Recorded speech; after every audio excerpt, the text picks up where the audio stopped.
Aisha radiallahu anha, the wife of the Prophet ﷺ, she shares with us a very personal moment in her life. She says, one day I was with Rasulullah ﷺ, and he was in a cheerful mood. So I said to him, Ya Rasulullah, make dua for me. So he said, Allahumma aghfir li Aisha. May Allah forgive Aisha. Ma taqaddama min dhanbiha wa ma ta'akhkhar. And he continued, Oh Allah, forgive Aisha. All her sins, the past sins, the future sins, the ones that she commits in private and the ones that she commits in public. And Aisha was so happy that she started to laugh. So the Prophet ﷺ asked her, did that dua please you? Brothers, I want you to imagine that you were living at the time of the Prophet ﷺ, and he was your best friend, and you asked him, make dua for me, and he made the same dua for you. How happy would you be? So he says to Aisha, did that dua please you? She says, Ya Rasulullah, how could that not please anyone? He says, Wallahi, by Allah, إنها لدعوة لأمتي في كل صلاة.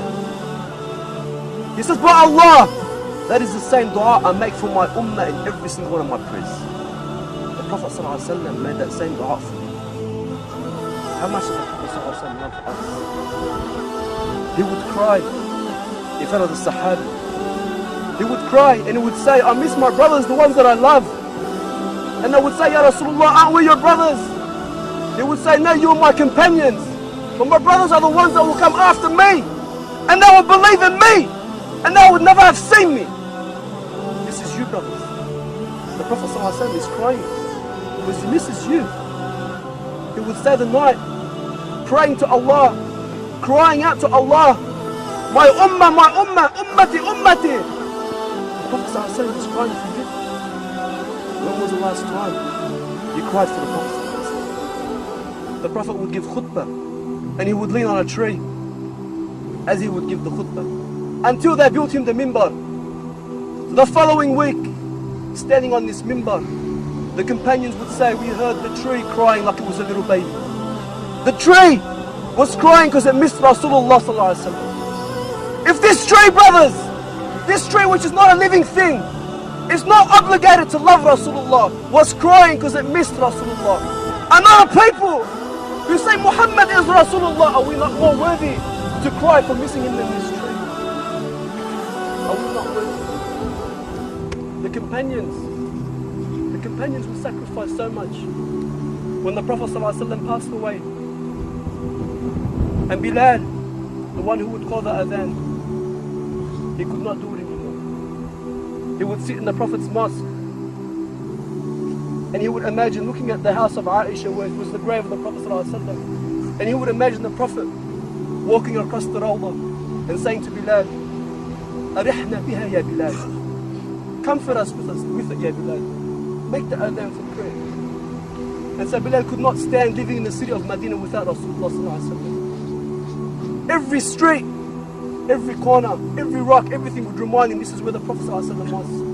So he leaves the city, as many companions did, going for jihad, until many years later, when Allah subhanahu wa ta'ala gave victory to the Muslims in Jerusalem, and the Sahaba would be reunited for the first time in so long since the death of the Prophet.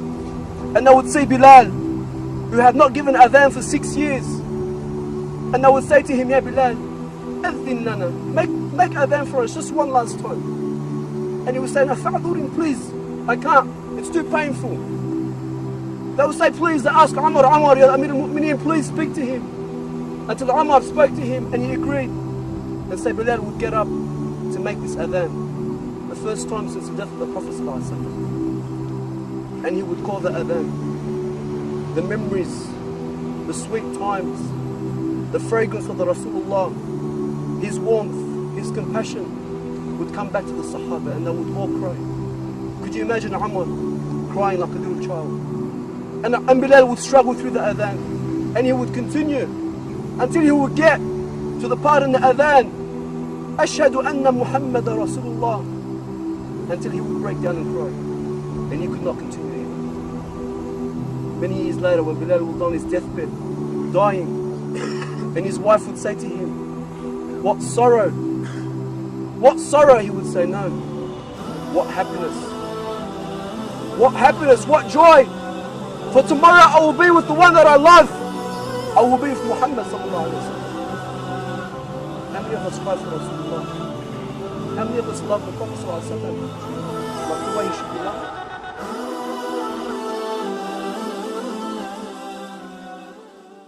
Ah